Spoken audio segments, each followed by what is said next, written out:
First contact and initial resistance. The skies above Earth darkened on an otherwise ordinary Tuesday morning, not with storm clouds, but with the imposing silhouettes of massive warships that seemed to materialize from nowhere. They hung in low orbit, sleek and predatory, their hulls gleaming with an otherworldly metallic sheen that shifted colors under Earth's sunlight. Across the globe, people stopped and stared upward in disbelief. Traffic halted on busy highways. News broadcasts interrupted regular programming. Social media exploded with images and videos of the vessels, ranging from awestruck wonder to panicked terror. In the Pentagon's Crisis Command Center, Commander Elena Reyes stood before a wall of screens displaying live satellite feeds of the alien armada. Her dark eyes narrowed as she assessed the tactical formation of the vessels. "They're positioning for planetary bombardment," she said, her voice steady despite the gravity of her words. "This isn't a diplomatic mission." General Harris nodded grimly. "The President is being moved to the secure facility. NATO and other allied forces are on high alert. What's your assessment, Commander?" Wright had spent 15 years in military intelligence and strategic planning. She'd wargamed dozens of first-contact scenarios. But facing the real thing sent a chill down her spine that no simulation could prepare her for. They've positioned themselves over major population centers, but not exclusively capital cities, she observed. They're targeting infrastructure hubs, power grids, communications arrays, transportation networks. This is textbook invasion strategy. As if confirming her analysis, the alien vessels began deploying smaller craft. Thousands of them, descending toward Earth's surface like metallic raindrops. "All commands, this is not a drill," General Harris barked into the global military communication channel. "Unknown hostile forces are deploying worldwide. Engage defensive protocols immediately." The first transmission from the aliens came 30 minutes later, broadcasting on all frequencies in perfect English. "People of Earth, we are the Valthian Empire. Your planet is now under our control. Resistance is both futile and unnecessary. Submit peacefully, and you will be permitted to live as productive subjects of the Empire. Oppose us, and you will be eliminated. You have one Earth rotation to surrender your governing authorities to Valthian command." The message repeated in multiple languages, leaving no doubt about their intentions. In the small town of Riverbrook, Montana, James Chen watched the broadcast on his phone, standing in the driveway of his modest home. As a former military engineer who had served 3 tours overseas before retiring to this quiet community, he recognized an ultimatum when he heard one. His neighbors began gathering in the street, faces pale with shock and fear. "What are we going to do, James?" asked Sarah Miller, clutching her young daughter's hand. "They're saying the National Guard is mobilizing, but will they even get here in time?" James looked up at the sky where one of the smaller alien vessels hovered ominously over the nearby hydroelectric dam, a strategic target that powered much of the region. "We don't wait for help," he said firmly. "We organize ourselves." Within hours, James had transformed the local community center into an impromptu command post.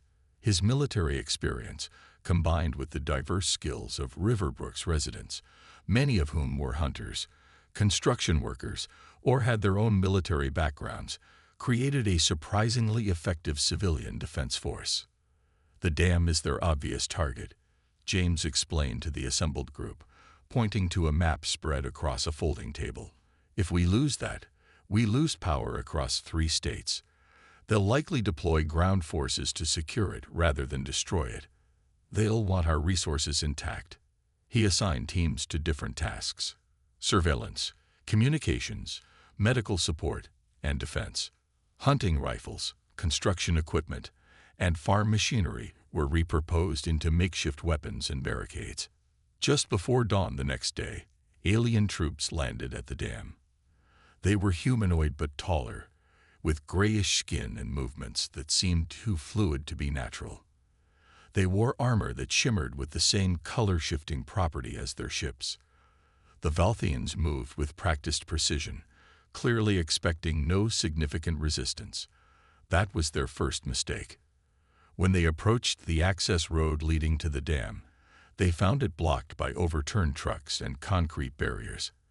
As they moved to clear the obstruction, shots rang out from concealed positions in the surrounding woods. The alien armor deflected most bullets, but the unexpected resistance caused momentary confusion. That hesitation was all the time needed for the next phase of James's plan. Construction explosives, carefully placed along the hillside above, triggered a landslide that cut off the aliens' retreat. Caught between the barricade and the landslide, the Valthian squad found themselves under fire from multiple directions. Their superior technology gave them an advantage, but James and his neighbors knew the terrain and had prepared their battlefield. After a fierce firefight, the remaining aliens retreated to their landing craft, leaving several of their dead behind. Riverbrook had suffered casualties too, 3 dead and 7 wounded, but they had held the dam. Similar scenarios played out across the globe as communities rallied to defend their homes. The Valthians, expecting an easy conquest of a technologically inferior species, found themselves engaged in countless small-scale conflicts against a population that refused to surrender. Commander Rice watched reports flood in from around the world. The pattern was clear. Where conventional military forces engaged the aliens directly, casualties were catastrophic. But guerrilla tactics, ambushes, and defensive positions were proving surprisingly effective. They underestimated our resolve, she told the assembled Joint Chiefs in the Underground Command Center. And they overextended themselves. Their technology is superior, but their tactics suggest they're used to quick subjugation, not prolonged resistance. She pulled up a global map showing Valthian positions and Earth defense strongholds. We need to coordinate these isolated resistance efforts into a cohesive strategy. If we can maintain control of our communication networks and supply chains, we can turn this invasion into a war of attrition they weren't prepared for. General Harris nodded, impressed by her analysis. What do you propose? A decentralized command structure, Rice said. Regional coordination hubs that can continue operating even if others are compromised. We prioritize defense of key resources, water, power, food production, and we don't try to hold cities. We make them fight for every inch of territory. The strategy was approved and implemented within hours. The newly formed Global Defense Initiative, GDI, connected military and civilian resistance groups worldwide through encrypted communications. Rice was appointed Strategic Operations Director, coordinating the global resistance from a mobile command center that relocated every 12 hours to avoid detection. In space, the Valthian commander, Supreme Admiral Zortax, observed the unexpected development with growing frustration. The conquest of Earth should have been a simple operation, a Class 3 civilization with primitive spaceflight capabilities and fractured planetary governance should have surrendered within hours of their arrival. Instead, his ground forces were reporting resistance in thousands of locations simultaneously. The humans were using their knowledge of local terrain and improvised weapons to ambush Valthian troops, sabotage equipment, and protect key infrastructure. This is unacceptable, Zortax hissed to his command staff aboard the flagship Inevitable Dominion. These primitives should be begging for mercy, not mounting organized resistance. His second-in-command, Sub-Admiral Vila, reviewed the tactical displays. They're more adaptable than our intelligence suggested, Admiral. Their military technology is indeed primitive, but they're showing remarkable tactical flexibility. Then we will show them the true might of the Valthian Empire, Zortax declared. Prepare the orbital cannons. We will make examples of their resistance centers. The Valthian fleet repositioned, bringing their most powerful weapons to bear on Earth. But as they targeted their orbital cannons, Earth's coordinated defense plan revealed another unexpected component. In the 2 decades before the invasion, various nations had secretly developed limited anti-satellite weaponry, officially prohibited by international treaties but maintained nonetheless. Under Commander Rice's direction, these systems were now deployed simultaneously. Kinetic kill vehicles, essentially sophisticated guided projectiles, launched from hidden silos across Earth, targeting the Valthian ship's weapon ports just as they powered up. The alien shields were designed to repel energy weapons, not physical impacts at high velocity. Several Valthian vessels sustained critical damage before they could fire their orbital cannons. The others quickly adjusted their shields, but the moment of vulnerability had been exposed. They have orbital defense capabilities. Zortax roared, as damage reports flooded in. How was this not in our intelligence briefing? It appears they kept these weapons secret even from most of their own population, Vila replied, reviewing intercepted Earth communications. They maintained them in violation of their own international agreements. The first day of the invasion ended with neither side claiming victory. The Valthians controlled orbital space and had established footholds in several regions, but Earth's resistance was far stronger than anticipated. As night fell across the American continent, James Chen and his community tended to their wounded and reinforced their defenses around the dam. They had received communication from the GDI and were now officially part of the global resistance network. They'll be back, James told the exhausted defenders, and in greater numbers, but now we know they can bleed. In her mobile command center, Commander Reyes reviewed the day's reports with grim satisfaction. Earth had survived the first day of what would undoubtedly be a long war, but they had proven something crucial. Humanity would not go quietly. They thought we'd be easy prey, she murmured to herself as she studied the Valthian deployment patterns, searching for weaknesses to exploit. That was their first mistake, and it won't be their last. As Earth's first night under invasion passed, both sides prepared for the battles to come. The Valthians adjusted their strategy, recognizing that planetary conquest would require more resources than initially allocated, and humanity, faced with an existential threat, found itself more united than ever before in its turbulent history. The war for Earth had only just begun. The counteroffensive and victory. 3 weeks into the Valthian invasion, Earth remained unconquered but deeply scared. Major cities lay in ruins, casualties numbered in the millions, and roughly 30% of the planet's surface was under alien control. Yet despite overwhelming technological superiority, the Valthian Empire had failed to achieve their expected swift victory. Supreme Admiral Zortax paced the command deck of the inevitable Dominion, his color-shifting scales flickering between deep crimson and midnight blue, a sign of extreme agitation among his species. Psychological warfare, he announced to his war council. We've underestimated their physical resistance, but their minds are still primitive. Fear is a universal constant. The new strategy was implemented immediately. Valthian broadcasts hijacked Earth's remaining communication networks, showing graphic footage of human defeats and devastation. They targeted civilian populations with promises of safety and prosperity under Valthian rule, contrasted with threats of annihilation for those who continued to resist. At the same time, Valthian ground forces shifted tactics.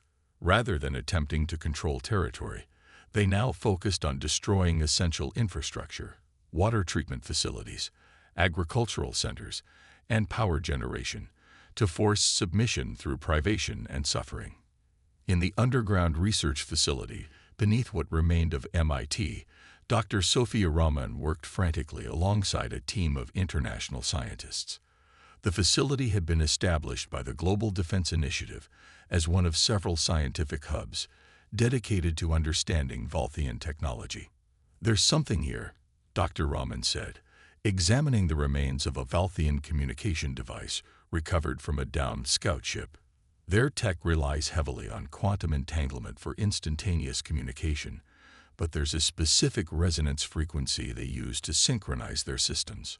Her colleague, Dr. Takahashi, looked up from his own analysis. If we could disrupt that frequency, we could potentially sever their command and control structure, Raman finished. Their entire military operates on synchronized tactical updates. If we break that chain. The discovery was immediately relayed to Commander Reyes at GDI headquarters, now located in the natural cave systems of New Zealand's South Island, one of the few regions still relatively untouched by the invasion. Ray studied the scientific report, a glimmer of hope kindling for the first time in weeks. Can we build a device to generate this disruptive frequency? Yes, Dr. Raman replied via secure video link. But it would need to be deployed in low Earth orbit to affect their entire fleet. And we'd need to get close enough to their command ship to determine the exact synchronization pattern before we can disrupt it.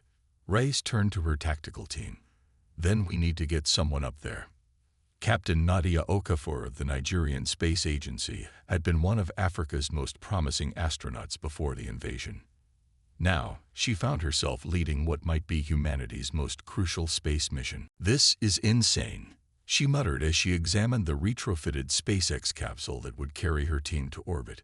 The vessel had been hastily modified with experimental stealth technology, developed by combining human research with analysis of captured Valthian components. "Insanely brilliant," corrected her mission specialist, George Mendez, a former ESA engineer. "The Valthians don't expect an attack from space.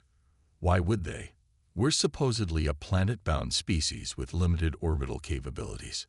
The launch took place at night from a mobile platform in the Indian Ocean, disguised as orbital debris to Valthian sensors. As the capsule achieved orbit, Nadia held her breath, watching the proximity indicators that showed multiple Valthian vessels within detection range. But the stealth modifications worked. The human vessel drifted past alien warships, effectively invisible to their sensors calibrated to detect conventional Earth technology. "Approaching optimal position," George reported as they neared the inevitable Dominion. "Deploying the quantum scanner." Now, a small probe extended from their craft, designed by Dr. Raman, to capture the Valthian synchronization frequency. For several tense minutes, the team waited as the device recorded and analyzed the alien communications. "We've got it," George finally announced, transmitting data to groundside. Before they could celebrate this small victory, alarms blared through their capsule. A Valthian patrol craft had altered course, heading directly toward them. "They've spotted us," Nadia said, already initiating emergency maneuvers. "Prepare for emergency descent." The retrofitted capsule wasn't designed for combat. Their only option was to re-enter Earth's atmosphere immediately, hoping to transmit the crucial data before the Valthians could intercept them. The patrol craft fired, grazing their vessel and damaging one of the heat shields. Warning lights flashed across the control panel as they began their descent. "Heat shield integrity at 60%, George reported, his voice tight with controlled fear. "It's going to be a rough ride." Nadia gripped the manual controls, adjusting their entry angle to compensate for the damaged shield. "As long as the data makes it, that's all that matters." On the ground, Commander Reyes watched the tracking data with growing tension. The capsule was coming in too fast, too steep, but the transmission was complete. Dr. Raman and her team already had the frequency data and were finalizing the disruptor. "Predict their landing zone and dispatch rescue teams immediately," Reyes ordered.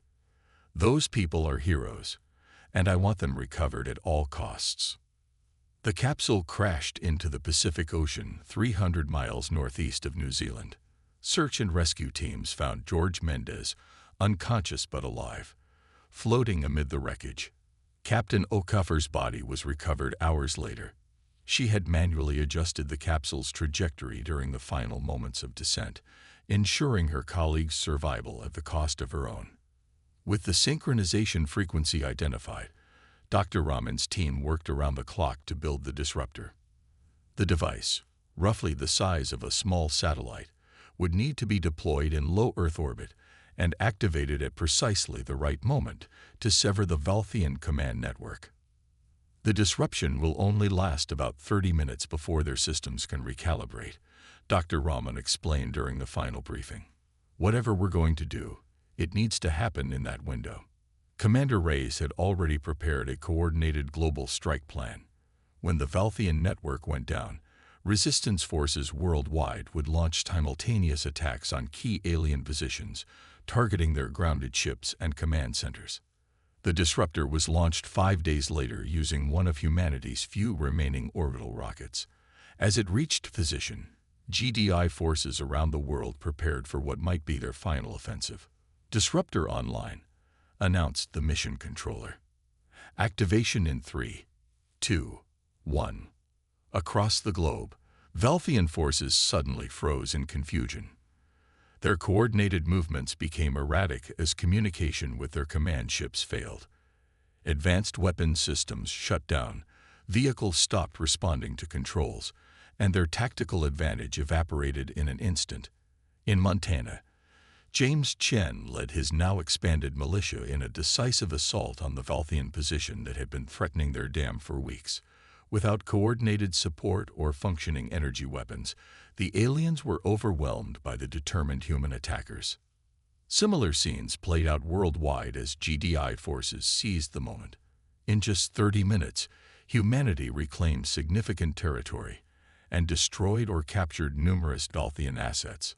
Aboard the inevitable Dominion, Admiral Zortax watched in horror as his carefully constructed invasion force collapsed into chaos. "Restore the network," he roared. "How are these primitives blocking our communications?" "We've identified the source," Sub-Admiral Vila reported. "A human device in low orbit. Destroyer Relentless is moving to intercept, but systems restoration will take time."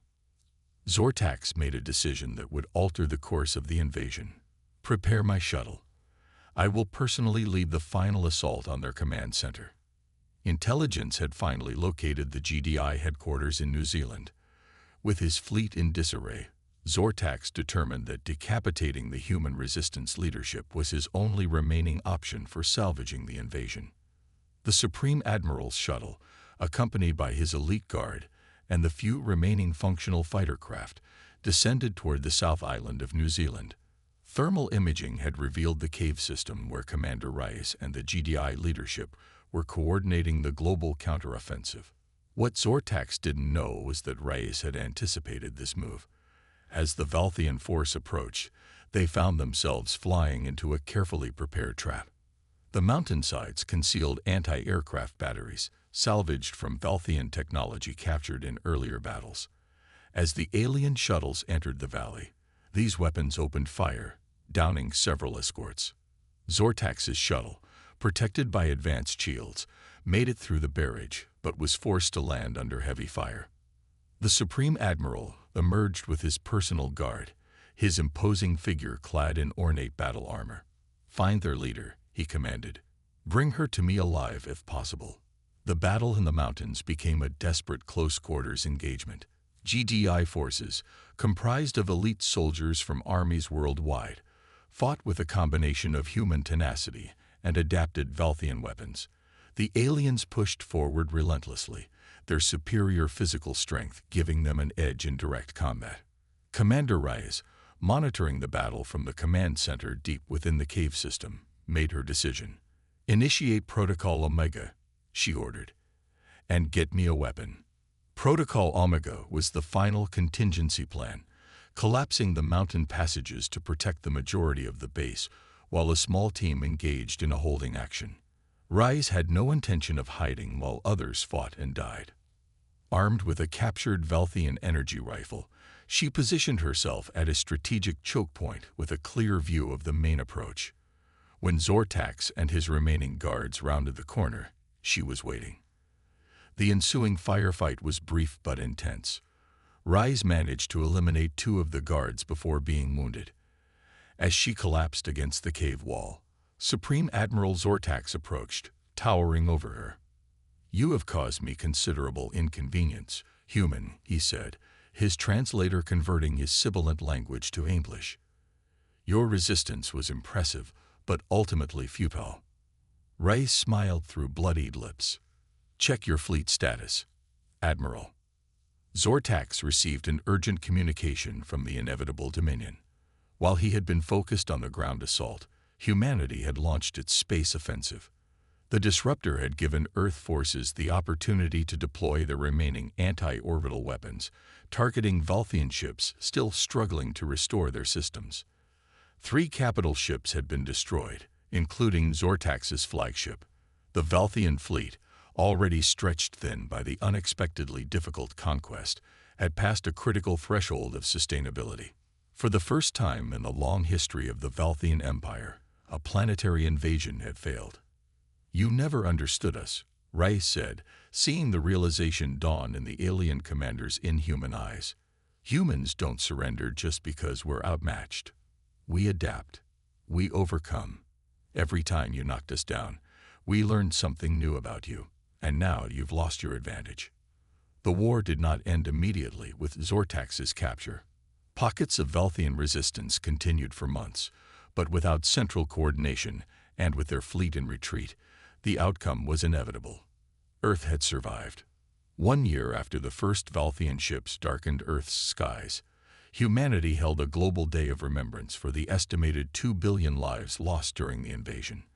In a ceremony broadcast worldwide, Commander Reyes, now recovered from her wounds and serving as the first director of Earth's unified defense force, unveiled a monument bearing a simple inscription. They came expecting conquest.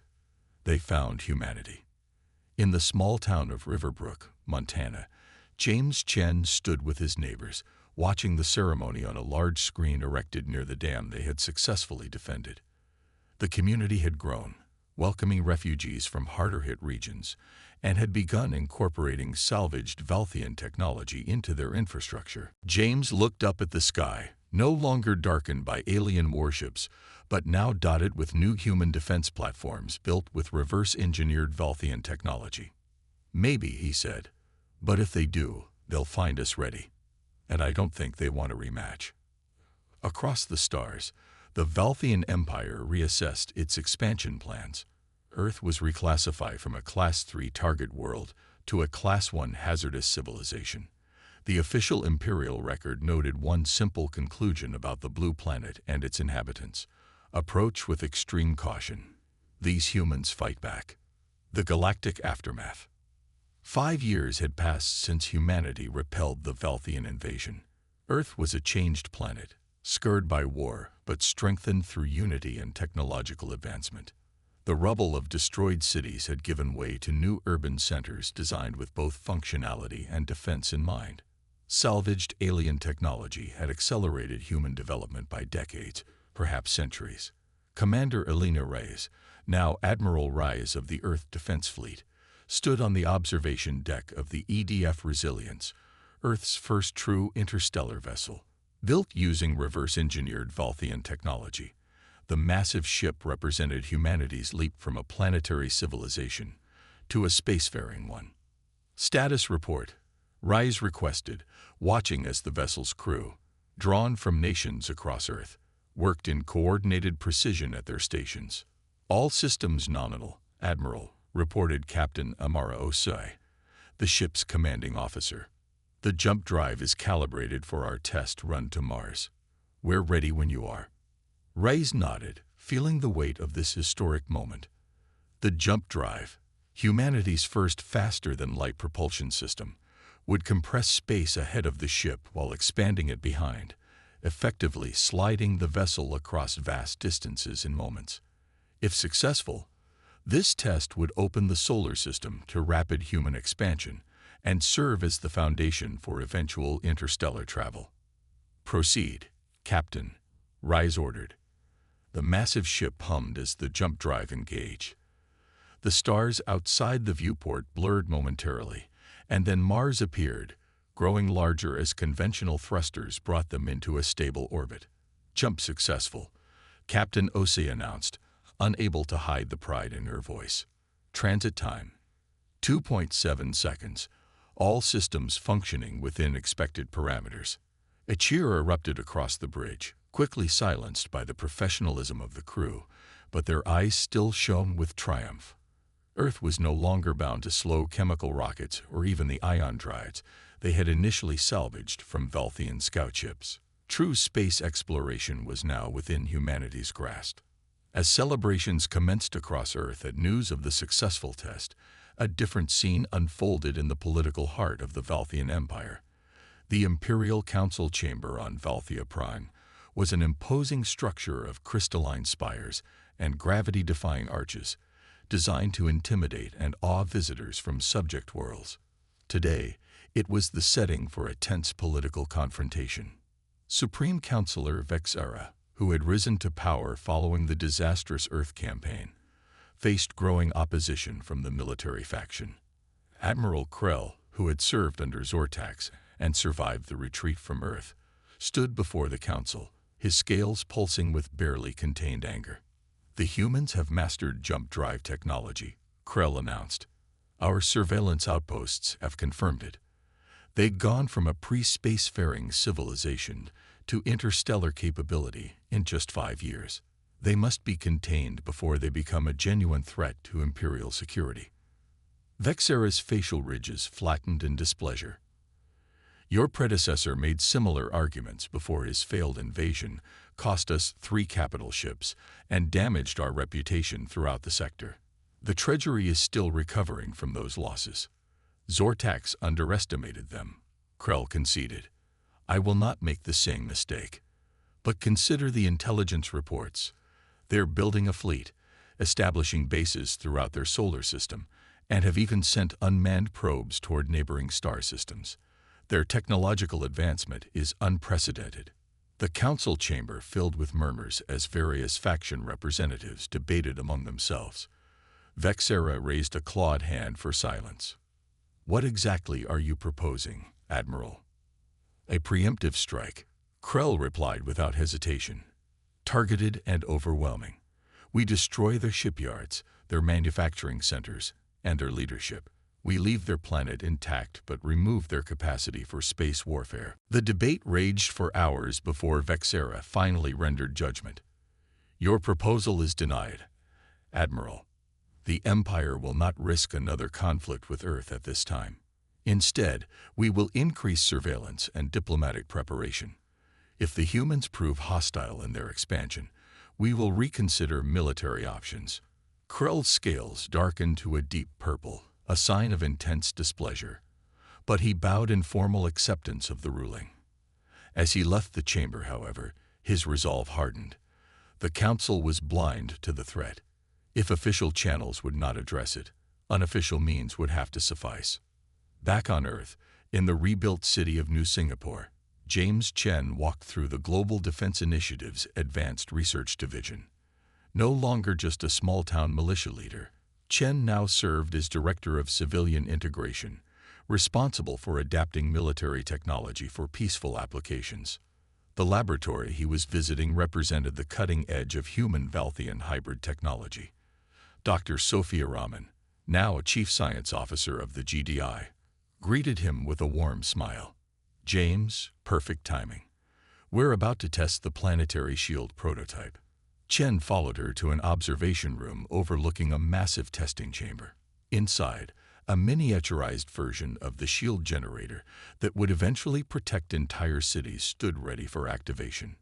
"The principles are similar to Valthian ship shields," Raman explained, "but we've modified the energy matrix to cover much larger areas while drawing power from geothermal sources. If successful, we can protect our major population centers from orbital bombardment. And from natural disasters too, I hope," Chen added, thinking of the increasing weather extremes that had followed the atmospheric disruption caused by the war. Raman nodded. "Dual purpose by design. We're not just preparing for another invasion. We're building a better world." The test began, and a shimmering dome of energy expanded outward from the generator, perfectly containing the test area. Sensors recorded its strength as various projectiles and energy weapons were fired against it. The shield held. "Remarkable," Chen said. "How soon until we can deploy the full-scale version?" 6 months for the first city," Raman replied. "We're starting with New York, since it's still recovering from the heaviest bombardment during the war." As Earth continued its rapid technological advancement, Admiral Krell moved forward with his unsanctioned plans. In a remote outpost at the edge of Valthian space, he gathered loyal officers and ships, a small but lethal strike force. "The Council is paralyzed by fear of another defeat," he told his assembled commanders. "But we have learned from Zortax's failures. The humans prevailed because they were united, and because they exploited a vulnerability in our communication systems. We will not make those mistakes again. His plan was precisely calculated. A surgical strike using a new weapon, the quantum disruptor, designed specifically to overcome human defenses. There would be no invasion, no occupation attempt, just a devastating attack that would set human development back decades. Our target is their shipyard in Earth orbit, Krell explained, displaying holographic schematics of the facility. Destroy it, and we destroy their ability to build an interstellar fleet. The Council will object initially, but once the threat is neutralized, they will accept the necessity of our actions. Unknown to Krell, human intelligence capabilities had advanced significantly since the war. Deep within the GDI headquarters, the Extraterrestrial Surveillance Division detected unusual activity at the edge of the solar system. Admiral Rise, we've identified what appears to be Valthian engine signatures approaching the Kuiper Belt, reported Lieutenant Commander Hiroshi Tanaka, head of the surveillance team. They're running silent. No active communications we can detect. Ray studied the data with a grim expression. She had expected the Valthians might return eventually, but not so soon. How many vessels? 5 that we can confirm. 1 capital ship class, 4 destroyers. A small force by Valthian standards, but potentially devastating if they caught Earth unprepared. Fortunately, preparation had been Reyes's focus for the past 5 years. Activate Defense Protocol Theta, she ordered, and get me a secure channel to the Resilience. Within hours, Earth's orbital defense network came online. Satellites equipped with energy weapons and missile systems positioned to cover all approach vectors. Ground-based laser arrays, capable of targeting vessels in low orbit, were charged to full capacity. And in the shadows of the moon, Earth's small but growing fleet of warships powered up their systems and moved into defensive positions. On the EDF Resilience, now stationed near Jupiter, Captain Osai received her orders directly from Admiral Rise. We believe this is an unauthorized action, Rise explained.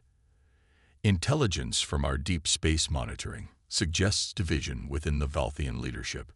This may be a rogue element seeking to re-establish Valthian dominance. Rules of engagement, Osai asked. Defensive posture until hostile intent is confirmed. But make no mistake, Captain, if they fire first, you are authorized to use all necessary force to protect Earth. The Resilience, accompanied by 2 smaller frigates, adjusted course to intercept the approaching Valthian vessels, using Jupiter's magnetic field to mask their approach. Captain Osai gathered her senior officers for a briefing. This will be humanity's first engagement beyond our own orbit, she told them soberly. We're testing not just our technology, but our tactical capabilities against an enemy with centuries of space warfare experience. Lieutenant Commander Jason Rodriguez, weapons officer, studied the tactical display. Their ships still outgun us individually, but they don't know our capabilities. The element of surprise might give us an edge. And we have home field advantage, added Lieutenant Sofia Petrov, navigation specialist. We know this system better than they do. As the Valthian strike force passed Neptune's orbit, Admiral Krell felt confident in his plan. His vessels were running with minimal power signatures, using the gravitational fields of the outer planets to accelerate without revealing their presence. Earth would have little warning before his attack. Final weapons check, he ordered. The quantum disruptor must be perfectly calibrated. We will have only one opportunity to strike before their defenses respond. His tactical officer confirmed readiness just as proximity alarms blared across the bridge. 3 unidentified vessels were approaching rapidly from the direction of Jupiter. Impossible, Krell hissed. They couldn't have detected us at this range. But the evidence was undeniable. Somehow, the humans had spotted his strike force and moved to intercept. More disturbing was the realization that the approaching vessels were using energy signatures similar to Valthian technology. They've adapted our propulsion systems, his science officer reported with unconcealed alarm, and their weapon arrays appear to be modified versions of our own designs. Krell's mind raced through his options. Retreating would mean failure and likely court-martial upon his return. Proceeding with the original plan would mean fighting through this unexpected defensive force. Pride and duty compelled him forward. "Battle formations," he commanded. "Target the largest human vessel first. Once it's neutralized, we proceed to Earth as planned." Aboard the Resilience, Captain Osai watched the Valthian formation adjust course directly toward them. "They're taking aggressive posture. Admiral," she reported to Reyes via quantum communication. "Request permission to engage." "Granted," came the immediate reply. "Show them what humanity has learned." The two forces closed rapidly, and the silence of space was broken by the flash of energy weapons and the streaking paths of missiles. The battle near Jupiter's orbit became the first true space engagement in human history. The Valthian ships, technologically superior and with experienced crews, struck with precision. Energy beams lanced out toward the Resilience, partially absorbed by its shields but causing damage to the port's side weapons array. But Captain Osei had studied every record of Valthian tactics from the war. Instead of retreating or maintaining distance as the aliens expected, she ordered her ship into a dangerously close approach, bringing all functioning weapons to bear on the Valthian flagship. "Fire everything," she commanded. The Resilience unleashed its full arsenal, rail guns accelerating projectiles to relativistic speeds, plasma torpedoes that disrupted shield harmonics, and precision laser arrays that targeted vulnerable sensor nodes. The two escort frigates executed a perfect flanking maneuver, concentrating fire on the Valthian destroyers. Admiral Krell's flagship shuddered under the assault. "Evasive maneuvers," he ordered, stunned by the ferocity and effectiveness of the human attack. His tactical officer frantically tried to adjust their shields to counter the unexpected weapons. What followed was a dance of death amid the swirling storms of Jupiter's upper atmosphere. Ships weaved and turned, weapons flashed, and the cold calculations of space combat played out as each commander sought advantage. In the end, it was not superior technology, but innovative tactics that decided the battle. Captain Osei, recognizing patterns in Valthian shield modulation, timed her attacks to coincide with the millisecond vulnerabilities between adjustments. A precisely targeted barrage of rail gunfire penetrated Krell's flagship, disabling its main power core. Two Valthian destroyers were destroyed outright. Another was crippled beyond function. The remaining destroyer, seeing the flagship disabled, retreated at maximum speed toward the outer system. The battle was over. Humanity had won its first space engagement. Admiral Krell, his bridge filled with smoke and the cries of injured crew, faced the human captain on his communication screen with dignity despite his defeat. "You will destroy us now?" he asked, expecting no mercy. Captain Osei's response surprised him. "No, Admiral. We're taking you into custody. Your council will be interested to hear of your unauthorized action against Earth, and perhaps in negotiating for your return." As the Resilience secured the disabled Valthian flagship, Admiral Reyes prepared for a different kind of battle. A diplomatic one. The capture of Admiral Krell and his surviving crew presented an unprecedented opportunity to establish direct communication with the Valthian Empire. On Earth, as news of the victory spread, James Chen stood with Dr. Raman, watching the first full-scale planetary shield generator power up over New York. The shimmering dome of energy expanded outward, a visible symbol of humanity's new capabilities. "Do you think they'll try again?" Raman asked quietly. Chen considered the question, watching the shield reach its full extension. "Probably. But each time they do, they'll find us stronger, more prepared." He smiled. "And eventually, they'll learn what the Valthians discovered today. Earth is no longer just defending its home. We're becoming a power in our own right." As the shield stabilized over the rebuilt skyline of New York, citizens looked up at the protective canopy with pride and wonder. 5 years ago, they had been fighting for survival against an overwhelming alien force. Today, they were taking their first confident steps into a much larger universe. The message to the galaxy was clear. Humanity had not only survived, it had emerged from fire, stronger and ready to claim its place among the stars.